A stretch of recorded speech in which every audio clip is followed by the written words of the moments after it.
Assalamualaikum warahmatullahi wabarakatuh. Jumpa lagi di Lentera Hitam. Tentunya masih bersama Bobby yang akan menceritakan kisah mistis pendakian gunung. Bagaimana kabarnya teman-teman semua? Pastinya kalian dalam keadaan sehat selalu, panjang umur, diberi kelancaran rezekinya, dan selalu sukses dalam hal apapun, dan selalu dilindungi oleh Allah Subhanahu wa Ta'ala. Amin. Pada kesempatan kali ini saya akan menceritakan kisah mistis pendakian yang berjudul Diskar Mencekam Kelompok Pecinta Alam. Kejadian ini sudah cukup lama, yaitu tahun 2002 atau 19 tahun yang lalu. Jadi mungkin ada beberapa hal yang terlupa. Harap dimaklumi, nama tokoh dan tempatnya terpaksa harus saya samarkan karena saya tahu meminta persetujuan dari mereka yang saya ceritakan di sini. Dan bagaimana kisahnya? Kita langsung saja ke ceritanya.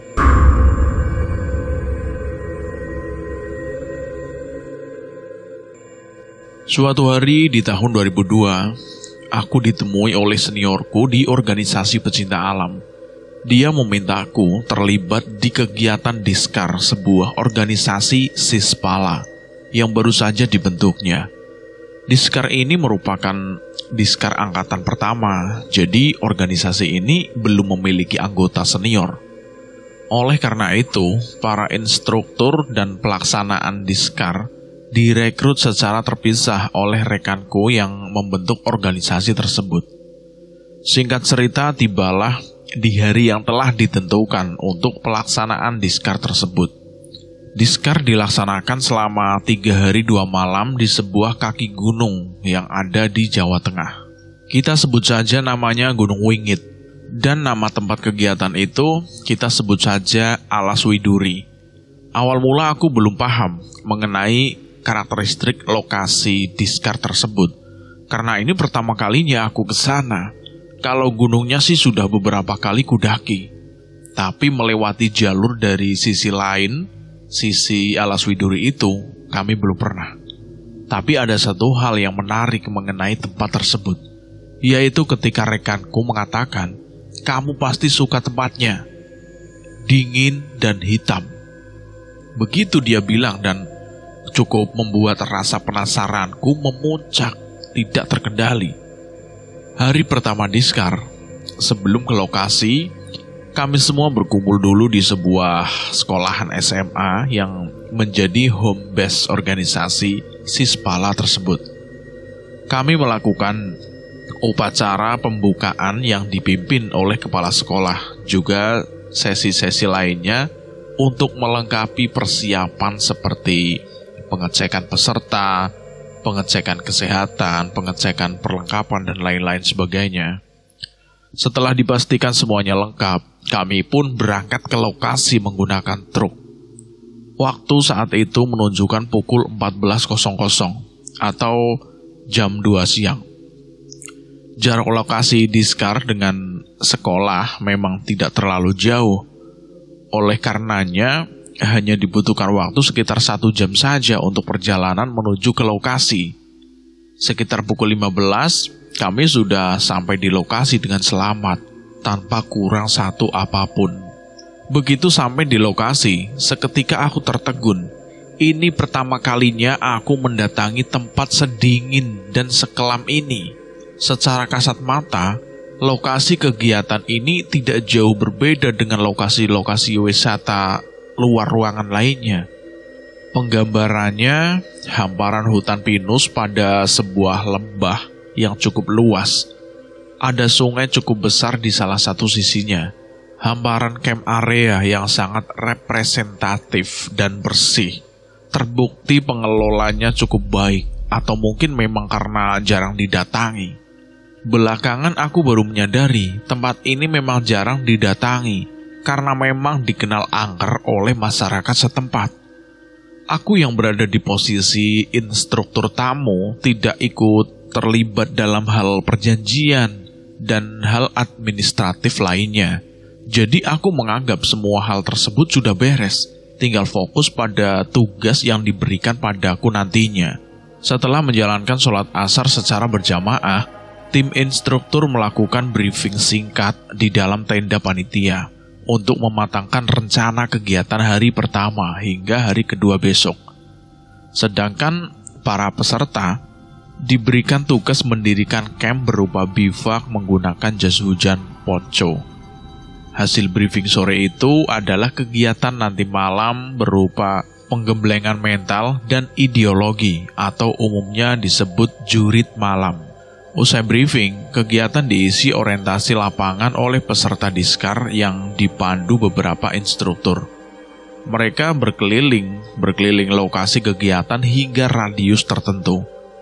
Aku yang tidak ikut bertugas sore itu, memilih santai, rebahan di bawah pohon pinus besar sambil merokok, sambil ditengani secangkir kopi di sebuah kaki gunung yang sejuk memang tiada duanya.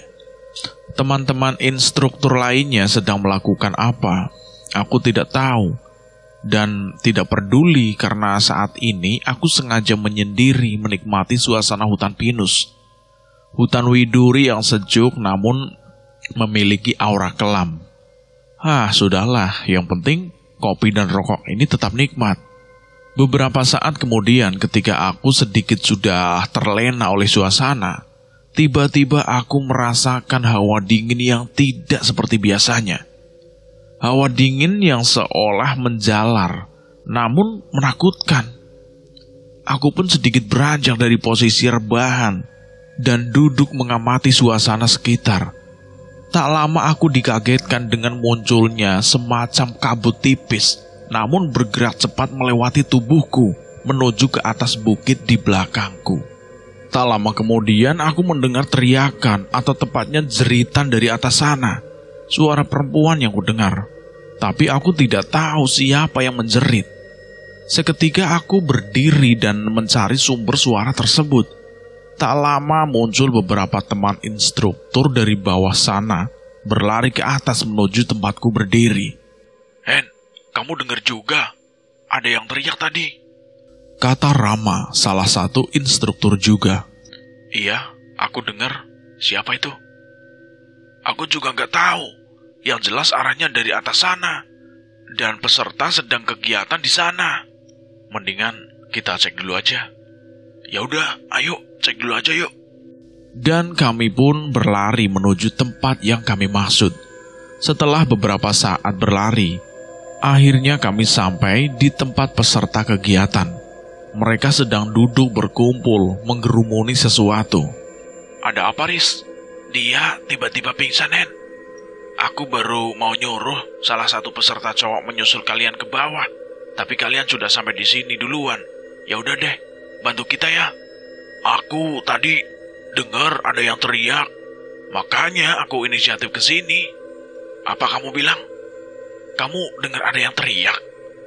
Dan jarak camp lumayan jauh dari sini loh. Aku rasa nggak mungkin lah dari bawah sana bisa dengar. Meskipun ada yang teriak sekencang-kencangnya sekalipun," kata si Aris sambil keheranan. Karena jaraknya itu memang jauh sekali. Jadi kalau meskipun berteriak sekencang-kencangnya tidak mungkin terlihat sampai ke area camp situ.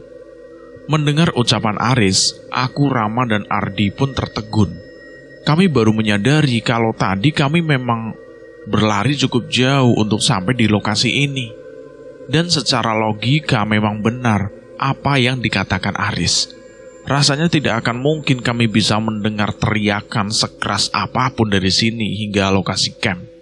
Udah, kita pikirin nanti saja.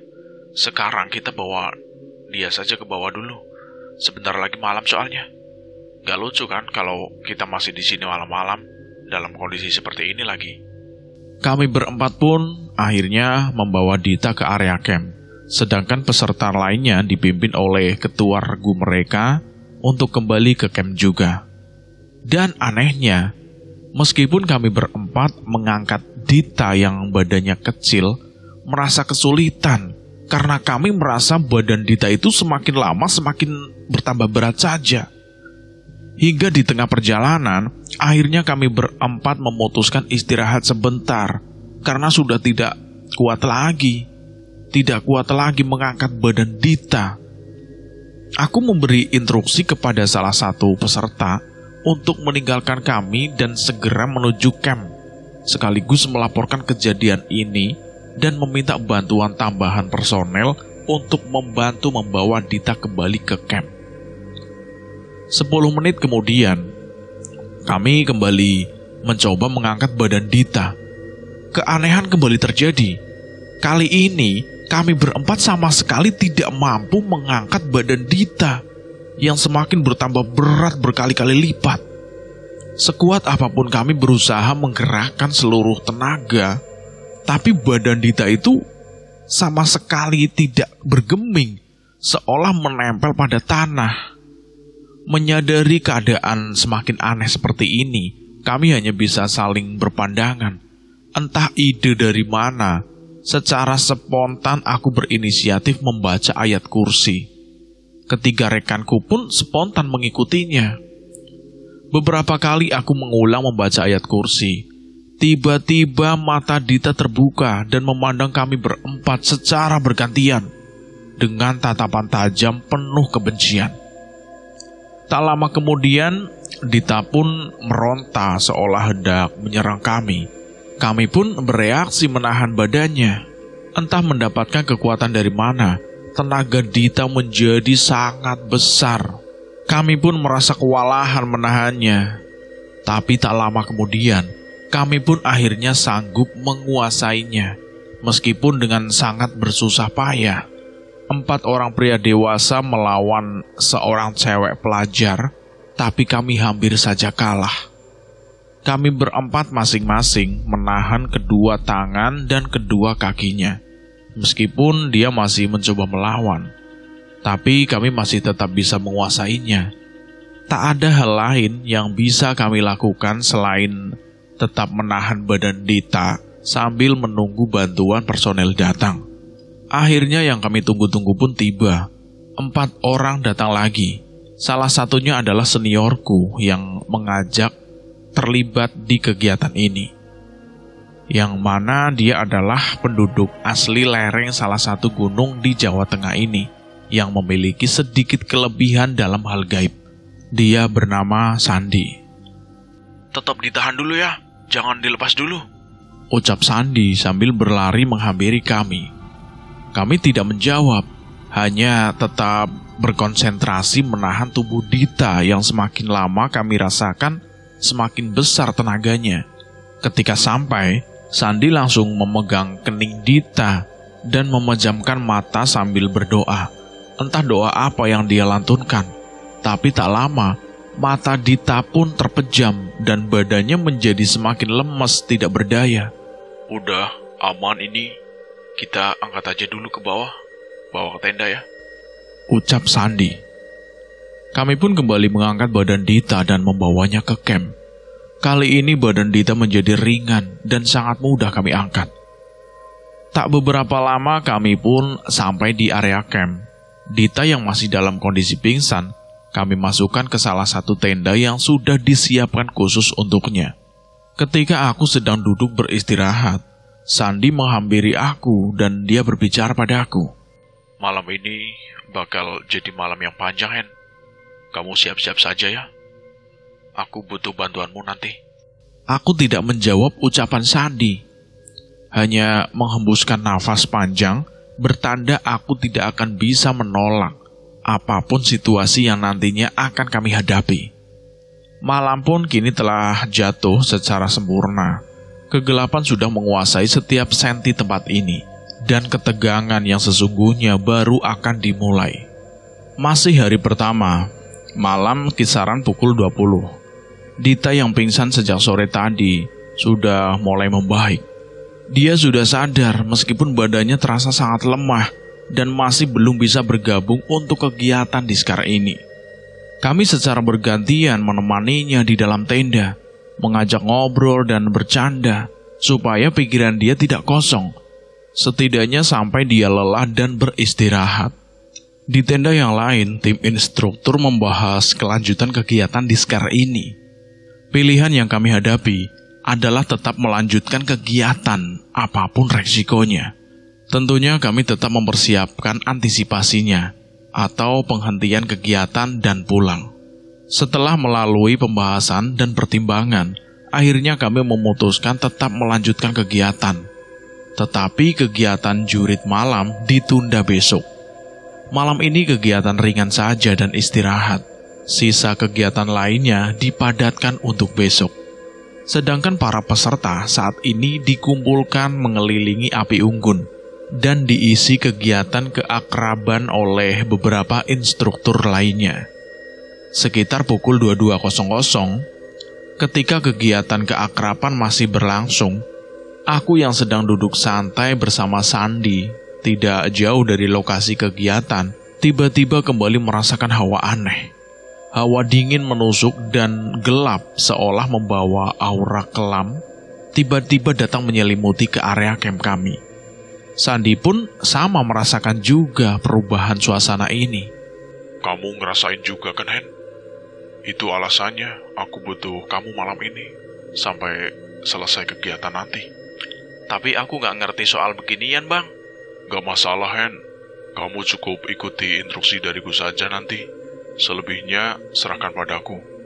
Yang jelas, malam ini kamu gak boleh tidur sampai besok matahari keluar ya. Sial. Tapi mau gimana lagi? Kamu seniorku, Bang. Aku gak bisa nolak. Tenang saja. Jatah rokokmu aman pokoknya. Ngadepin setan gak cukup cuma pakai rokok, Bang. Udah santai aja. Anggap saja pembelajaran buatmu. Suatu saat bakal berguna untuk kamu, ya? Aku tidak menjawab, hanya menghela nafas panjang yang rasanya menjadi semakin berat. Baru saja kami hendak beranjak untuk bergabung bersama yang lainnya, tiba-tiba kembali terdengar teriakan dari salah satu peserta cewek yang ikut acara keakraban. Kami pun bergegas berlari menuju sumber suara tersebut. Terlihat Reni, salah satu peserta diskar, merintih kesakitan sambil memegang salah satu kakinya. Setelah diperiksa ternyata ada seekor lipan berukuran sedang menggigit betis sebelah kirinya. Setelah diamankan, lipan tersebut dilepaskan dan dilarang dibunuh sesuai instruksi Sandi. Lipan merupakan jenis hewan melata berbisa ringan. Jika menggigit, menimbulkan sensasi panas dan perih. Paling parah mungkin hanya demam, tetapi tidak mematikan. Tadinya kami hendak membunuh lipan tersebut, tapi Sandi melarangnya. Entah apa alasannya. Reni kini telah diistirahatkan di dalam tenda bersama Dita yang masih lemas tapi sudah sadar sepenuhnya. Meskipun begitu, kami masih terus tetap waspada karena Dita berpotensi mendapatkan gangguan lagi, mengingat kondisinya yang lemah saat ini. Menjelang tengah malam, acara keakraban ditutup dan seluruh peserta diistirahatkan di bivak masing-masing. Tim instruktur diberikan waktu istirahat juga, kecuali yang mendapatkan tugas berjaga secara bergantian. Aku dan Sandi tentu saja tidak tidur, kami hanya duduk santai di dekat api unggun, sembari menikmati kopi dan rokok. Tidak ada yang bisa aku lakukan kecuali menunggu instruksi atau tugas dari Sandi. Beberapa waktu duduk tanpa aktivitas berarti, membuat rasa ngantuk mulai menyerangku. Beberapa kali aku menguap dan hampir terlelap. Beberapa kali pula Sandi menegurku supaya tidak tertidur. Semakin lama aku semakin tidak mampu menahan rasa ngantuk ini.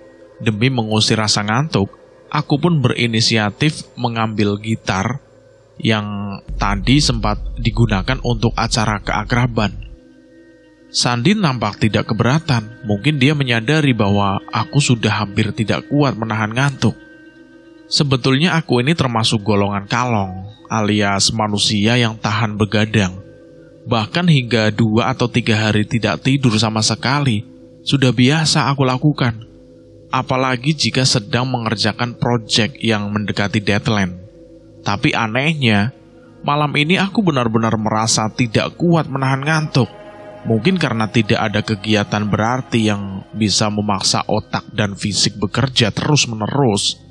Ditambah suasana hening dan sejuk hutan Widuri ini, atau mungkin ada faktor lain.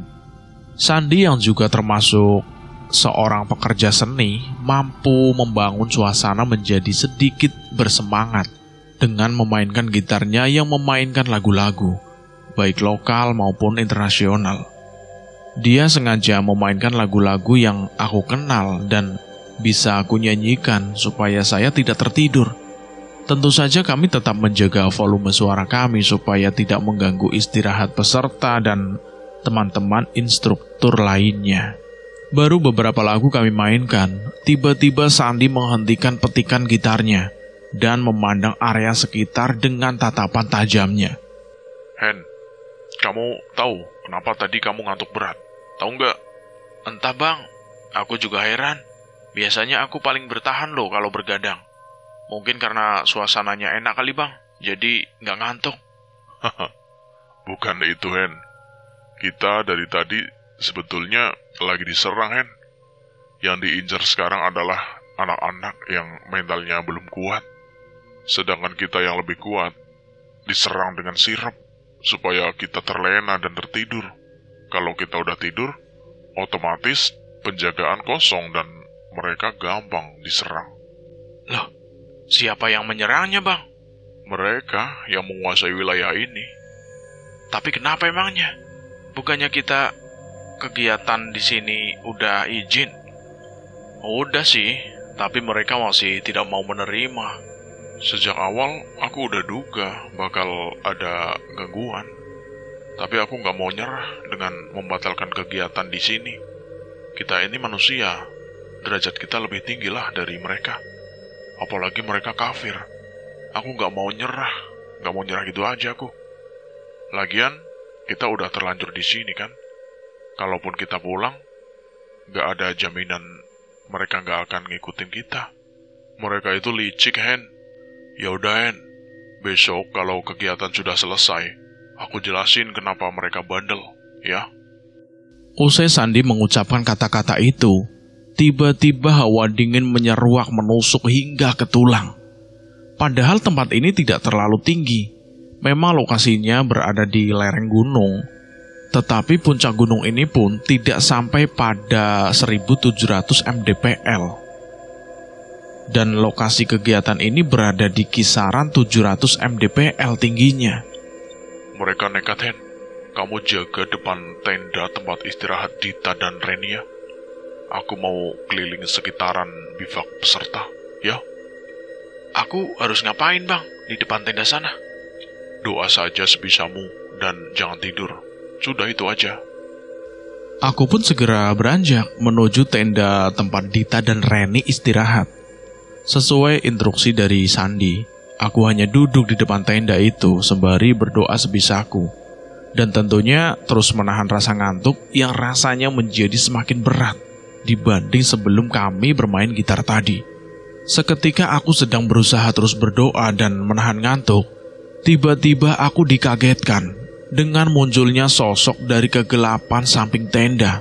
Setelah sedikit memfokuskan pandangan, ternyata itu adalah Dita yang berjalan dari kegelapan menuju ke tenda.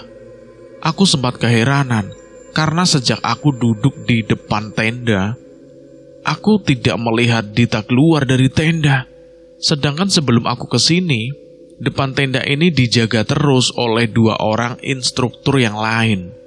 Aku segera menghampiri Dita karena khawatir terjadi sesuatu, mengingat kondisinya yang saat ini seperti ini. Kamu dari mana, Dit? Kok nggak bilang-bilang? Dita tidak menjawab, hanya melemparkan senyum padaku. Senyum yang cukup aneh dan aku merasa seperti tidak sedang berbicara dengannya. Ya udah, kamu masuk tenda lagi aja. Jangan kemana-mana lo ya. Karena kamu itu belum benar-benar pulih. Lagi-lagi, Dita tidak menjawab dan segera masuk kembali ke dalam tenda. Dan sebelum aku menutup rapat resleting pintu tenda, lagi-lagi dia tersenyum aneh kepadaku. Hingga adzan subuh berkumandang dari perkampungan di bawah sana, kami tidak menemui kejadian aneh. Sandi yang sejak tadi sudah bergabung denganku pun segera mengajak sholat subuh dan menyerahkan kegiatan berikutnya kepada teman-teman instruktur lainnya. Hari kedua di Skar, pagi menjelang siang, ini aku merasakan panas matahari begitu terik, hingga menembus ke dalam ruangan tenda yang kutempati untuk tidur dan memaksaku bangun dan sadar sepenuhnya. Sejak pagi tadi aku memang tidur untuk memulihkan kondisi fisik yang sudah lumayan lelah akibat bergadang semalam. Tempat pertama yang aku tuju ketika aku keluar tenda adalah tenda tempat Dita dan Reni istirahat semalam. Tenda itu tertutup rapat, tapi terlihat aktivitas di dalamnya. Terdengar suara cewek dan cowok sedang ngobrol sembari bercanda di sana. Aku pun berinisiatif bergabung sekaligus melihat kondisi 2 orang pasien ini. Woi, ini dia Bang Hendri. Yang semalam suntuk tanpa lelah sedikit pun dia menjaga kalian di depan tenda itu seperti security komplek. Seloroh Aris ketika aku memasuki tenda mereka diikuti tawa renyah yang lainnya. Sialan lu, Riz. Kalau bukan Bang Sandi yang nyuruh, ditambah yang aku jaga itu 2 cewek kece mah ogah. Apalagi kalau pasiennya kamu, Riz. Mending aku gelindingin aja ke jurang depan sana sekalian. Ucapku dan tawarnya kembali pecah. Suasana di dalam tenda ini memang sudah sedikit berbeda dari hari pertama kemarin. Sekarang jadi lebih hangat dan ceria. Ada 3 orang cewek dan 2 orang cowok di sini. Dita, Reni, salah satu instruktur cewek, dan Aris, dan juga aku. Ketika aku melihat satu persatu wajah mereka, terlihat jelas ekspresi ceria mereka yang tertawa renyah ketika Aris atau aku berseloroh. Kecuali wajah Dita yang sejak tadi hanya tersenyum saja. Mungkin dia belum sepenuhnya fit. Begitu pikirku. Bang Sandi kemana ya? Ikut kegiatan peserta. Kayaknya lagi penjelajahan sambil latihan nafdar dan survival. Aku mau susul mereka. Penasaran kegiatannya seperti apa.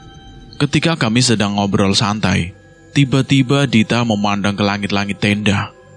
Karena aku tidak sengaja melihat gelagatnya, secara spontan aku ikut melihat dan apa yang Dita lihat.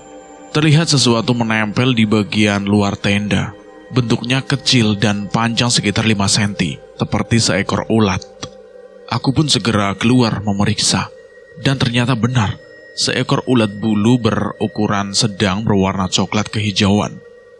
Dengan menggunakan ranting pohon pinus yang kutemukan di sekitar tenda, aku pun membuang ulat bulu tersebut menjauh sejauh mungkin.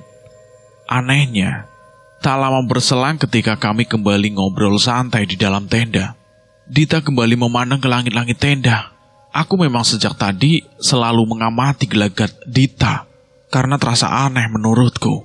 Dita terlihat lebih banyak diam dan hanya tersenyum saja ketika kami saling melempar candaan. Padahal yang lain selalu tertawa. Ketika aku mengarahkan pandangan ke arah yang Dita lihat, aku kaget karena muncul lagi ulat bulu yang sangat mirip dengan ulat bulu yang sempat aku buang tadi. Dan lebih anehnya, ulat bulu tersebut sekarang berada di dalam tenda, menempel di langit-langit tenda. Entah dari mana ulat bulu tersebut bisa masuk. Ketika aku memeriksa, seluruh pintu tenda ternyata tertutup rapat, tidak ada celah untuk ulat tersebut masuk. Karena aku rasa membahayakan, aku kembali membuang ulat bulu itu keluar. Ketika aku sedang di luar tenda, aku mendengar kegaduhan di dalam tenda. Aku segera kembali dan melihat apa yang terjadi. Ternyata Dita kembali kumat. Matanya melotot dan tubuhnya meronta, hampir tak terkendali.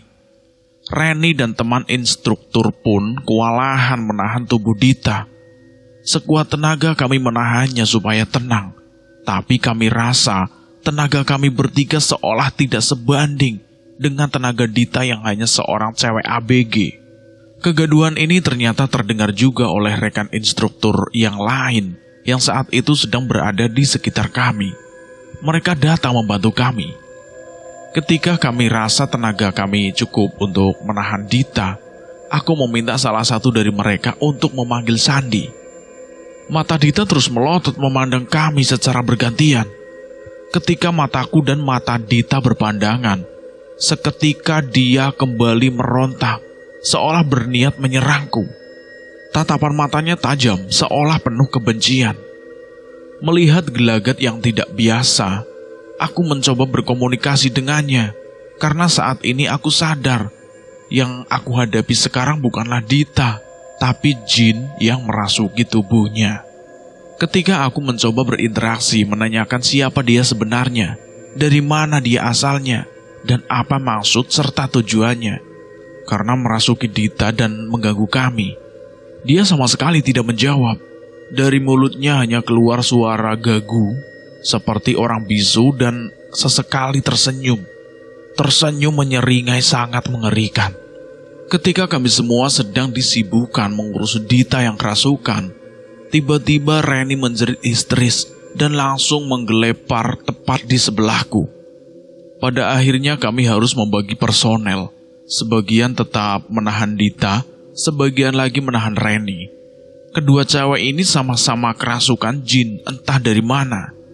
Kami terus berjibaku menahan mereka yang tenaganya mungkin menjadi 10 kali lipat lebih kuat dari biasanya, hingga Sandi datang untuk menolong mereka. Tak lama berselang Sandi pun datang. Dia segera bertindak menolong dua cewek ini, entah bagaimana caranya. Tapi kali ini Sandi pun agak kesulitan, karena ketika sudah berhasil mengeluarkan jin yang merasuki Dita dan gantian menolong Reni, tiba-tiba Dita kembali kerasukan lagi. Begitu terus menerus hingga hampir 2 jam. Akhirnya kedua cewek ini bisa sama-sama tenang. Kita harus bawa Dita dan Reni turun, bawa ke rumah Pak Iksan, ucap Sandi sambil mengatur nafas. Pak Iksan merupakan salah satu tokoh agama di kampung terakhir sebelum masuk hutan Widuri ini. Sekaligus mungkin juru kunci hutan ini yang juga kenalan Sandi.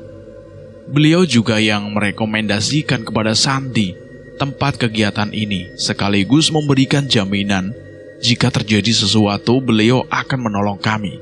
Sesuai instruksi Sandi, kami membawa Dita dan Reni ke rumah Pak Iksan untuk ditolong oleh beliau. Belakangan aku baru mendapat informasi ketika Dita dan Reni berada di rumah Pak Iksan. Mereka sering mengamuk hingga memukul-mukul tembok dan pintu kamar tempat mereka istirahat. Entah bagaimana caranya, karena Pak Iksan tidak menceritakan secara detail, dan kami diminta meninggalkan mereka di sana hingga kegiatan selesai.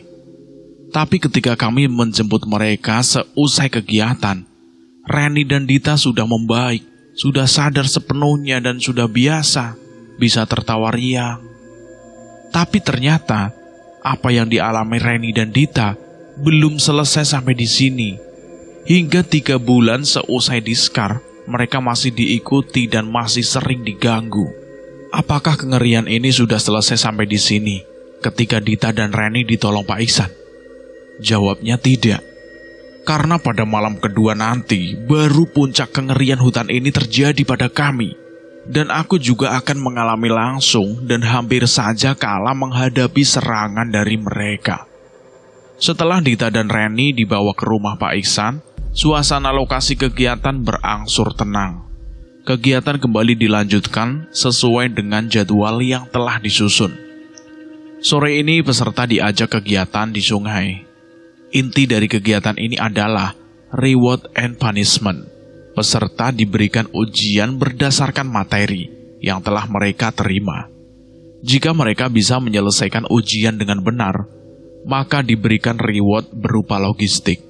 Tapi jika mereka salah, maka diberikan punishment berendam seluruh tubuh di dalam air sungai.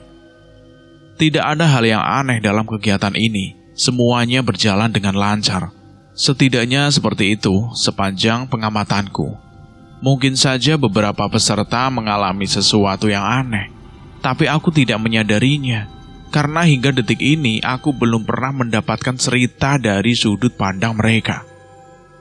Karena sempat beberapa kali aku menangkap penangkapan seperti kabut, tapi berwarna kelabu yang terkadang muncul lalu kembali menghilang di sekeliling kami. Menjelang maghrib, acara kami hentikan dan memberikan waktu kepada peserta untuk mengganti baju mereka dengan baju yang kering, karena ternyata seluruh peserta tadi mendapatkan kesempatan untuk berendam di dalam air sungai, sekaligus memberi waktu isoma untuk mereka. Diskar malam kedua, malam terakhir dan malam paling mencekam sepanjang kegiatanku di alam bebas. Kegelapan kini telah sempurna menguasai belahan bumi yang kami pijak. Setidaknya begitulah rotasi alami siang dan malam. Siang bagi kami merupakan malam bagi belahan bumi lainnya, pun sebaliknya. Dan malam ini merupakan malam yang tidak akan pernah aku lupakan seumur hidupku. Karena pada malam ini, aku mengalami sesuatu yang sedikit membuka tabir siapa aku sebenarnya dan siapa yang aku miliki, yang tentunya berpengaruh pada kemampuanku di masa mendatang. Meskipun hal itu aku rasa sangat sedikit dan terbatas, karena aku memang sengaja tidak mengasah untuk mempertajamnya. Acara malam ini masih sesuai dengan rencana semula, yaitu jurit malam. Kegiatan yang bertujuan untuk menggembleng mental serta menanamkan ideologi pecinta alam kepada para calon anggota organisasi Sispala. Pada kegiatan ini, setiap peserta disuruh berjalan satu persatu pada gelapnya malam. Dan sepanjang perjalanan nanti, setiap peserta harus melapor di setiap pos untuk menerima materi atau tugas. Ada 5 pos, termasuk pemberangkatan dan pos akhir, yaitu penerimaan peserta. Setiap peserta diberikan jeda 5 menit ketika diberangkatkan dari setiap pos. Tepat jam 12 malam, acara dimulai. Semua instruktur diberikan tugas berjaga di setiap pos. Aku mendapatkan tugas di pos 3 yang berisi materi kedisiplinan. Sebelum bertugas, Sandi kembali mengingatkan supaya aku tidak tidur apapun yang terjadi.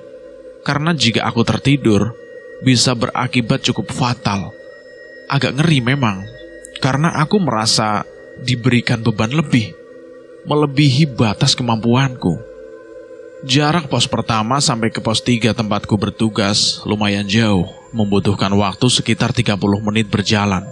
Secara otomatis kami tidak melakukan apa-apa sebelum peserta pertama sampai di pos yang aku jaga itu. Apalagi nantinya peserta harus menerima materi dulu dari pos 2. Jadi sejak dimulai kegiatan, bisa memakan waktu 1 jam hingga peserta pertama sampai di pos ini. Pertama kali sampai di pos 3, aku merasa tempat ini cukup ramai.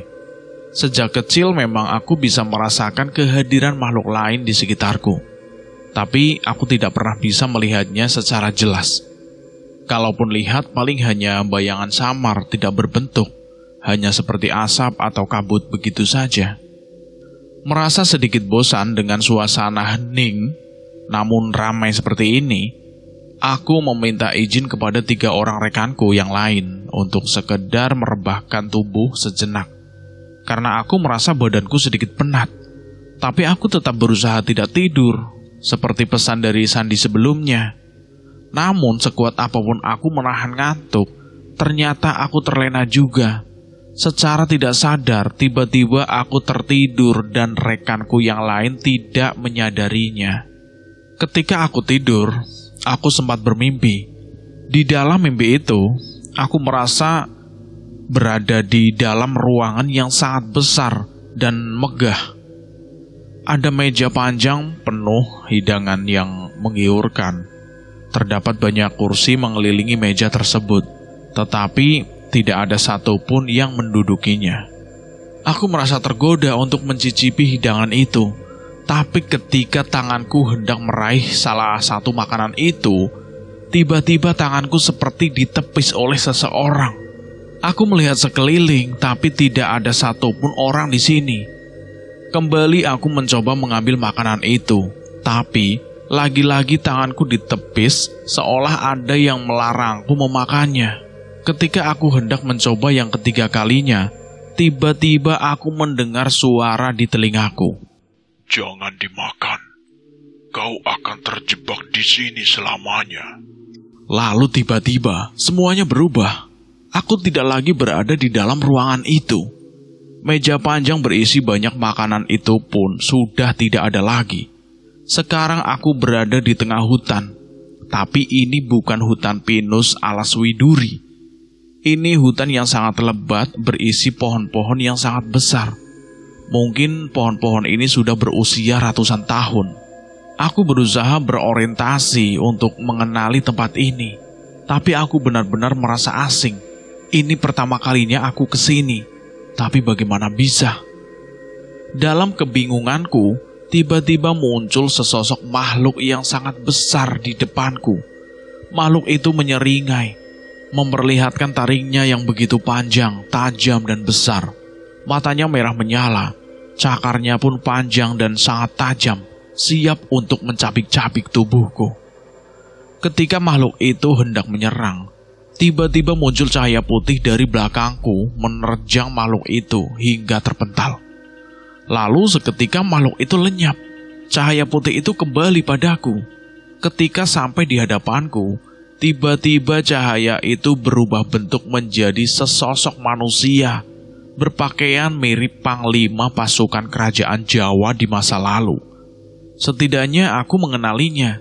Seperti itu berdasarkan film-film kolosal yang pernah aku tonton di televisi. Kembalilah ke tempatmu. Tempatmu bukan di sini. Mereka semua membutuhkanmu. Kamu siapa? Dan bagaimana aku bisa sampai di sini? Aku leluhurmu. Kau merupakan keturunan jauh dari kerajaan.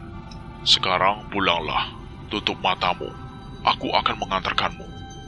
Entah kenapa, aku seolah tidak memiliki daya untuk berkata apapun. Padahal di dalam kepalaku muncul banyak sekali pertanyaan. Seperti bergerak dengan sendirinya.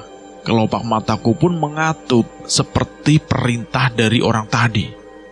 Ketika aku membuka mata, Sandi sudah berada di sebelahku, sedang berusaha membangunkanku.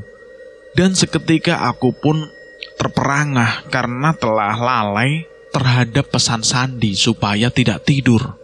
Aduh, sorry bang. Aku gak sengaja ketiduran. Aku benar-benar gak sengaja bang. Aku gak sadar. Udah terlanjur Hen. Lagi pula kemarin kamu juga ketiduran waktu menjaga tenda Dita dan Reni. Aku kembali terkaget. Seingatku kemarin aku tidak tidur. Tidak tidur sama sekali ketika menjaga tenda mereka. Memang rasa ngantuk terasa sangat berat. Tapi aku ingat betul kalau aku kemarin tidak tidur. Masa sih bang kemarin aku tidur? Seingatku kemarin aku gak tidur loh bang. Waktu jaga tenda mereka itu. Kamu gak sadar. Sebenarnya kemarin kamu itu sempat tertidur. Tapi kamu gak sadar. Itu salah satu cara licik mereka membuat kita terlena dan tidak siaga. Makanya Dita dan Reni kena lagi. Dan liciknya lagi, mereka sengaja tidak langsung menyerang, tapi menunggu sampai siang baru mengambil alih raga mereka. Ketika mereka sedang kosong, kamu tahu nggak? Jika mereka masuk saat siang, itu artinya mereka memiliki ilmu yang tinggi dan sulit dikeluarkan.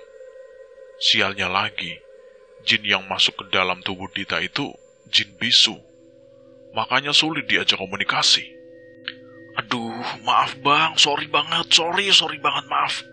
Gara-gara aku, ya mereka jadi begitu dah. Coba kalau aku lebih siaga.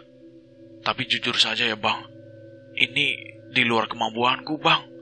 Aku benar-benar gak ngerti hal begituan. Bukan salahmu Hen, aku ngerti kok. Tapi kamu tadi mimpi ketemu seseorang kan? Dia ngasih tahu sesuatu. Hah? Kok kamu bisa tahu bang? Aku memang mimpi ketemu seseorang bang.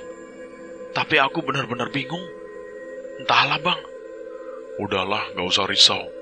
Apa yang dia bilang di mimpi kamu itu benar.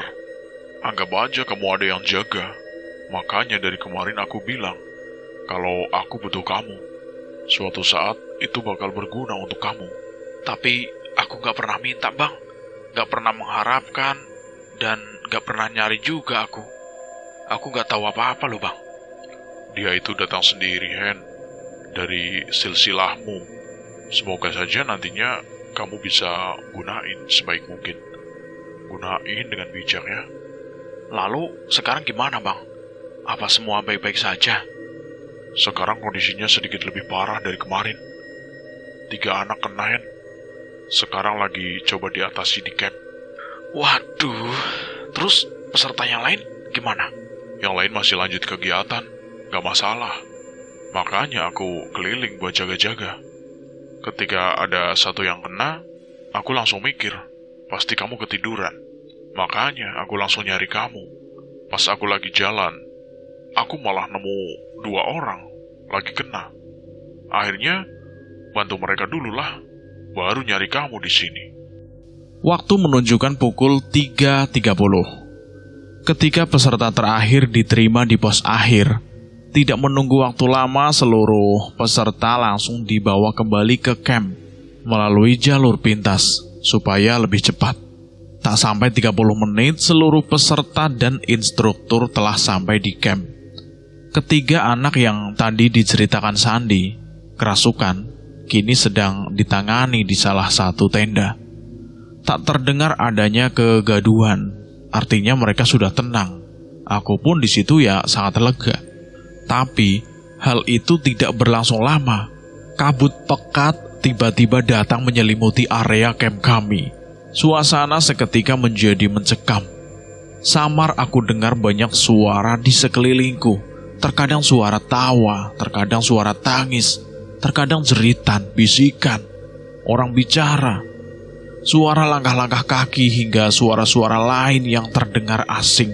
Meski samar, tapi aku merasa tempat ini menjadi sangat ramai seperti pasar. Perlahan namun pasti, kabut pekat itu bergerak memudar lalu menuju ke area camp peserta. Dan seperti sudah kuduga, segera terdengar suara-suara jeritan dari para peserta. Kali ini bukan bersumber dari 1-2 orang, tapi banyak. Aku segera berlari menuju camp peserta, diikuti hampir seluruh tim instruktur termasuk Sandi. Ketika sampai di area camp, suasana benar-benar kacau. Barang-barang mereka berserakan di mana-mana. Beberapa anak bertindak aneh. Ada yang terduduk sambil memeluk lutut dan menangis. Ada yang sedang berusaha memanjat pohon seperti seekor monyet. Ada yang menggeram seperti seekor harimau. Dan ada juga yang tertawa histeris, ada yang menggelepar, dan berbagai ulah lainnya. Sangat sulit digambarkan suasana saat itu. Sangat kacau sekaligus mencekam.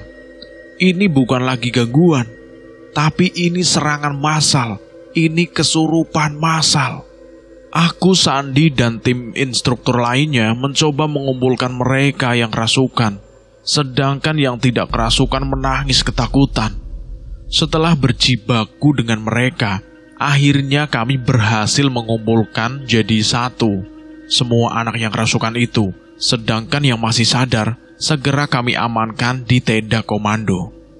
Ketika aku melihat ke atas, tepat di atas anak-anak yang kerasukan, aku bisa melihat samar, tampak pusaran tidak beraturan di sana. Seolah sedang berebut untuk masuk ke dalam tubuh anak-anak itu.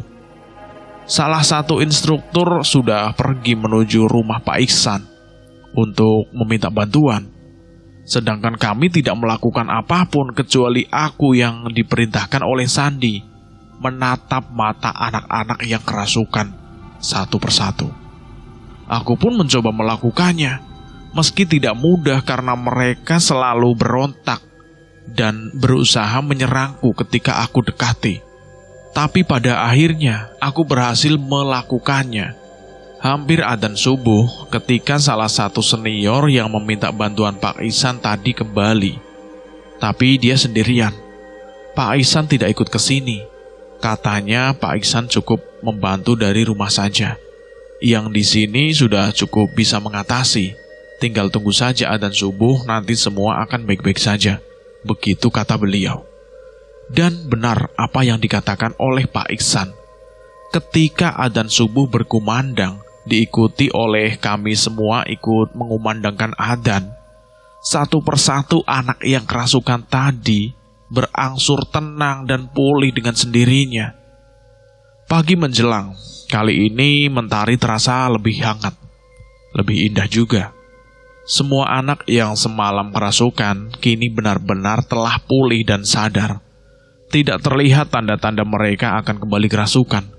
Bahkan kini mereka telah bergabung di kegiatan, kecuali Dita dan Reni yang masih berada di rumah Pak Iksan.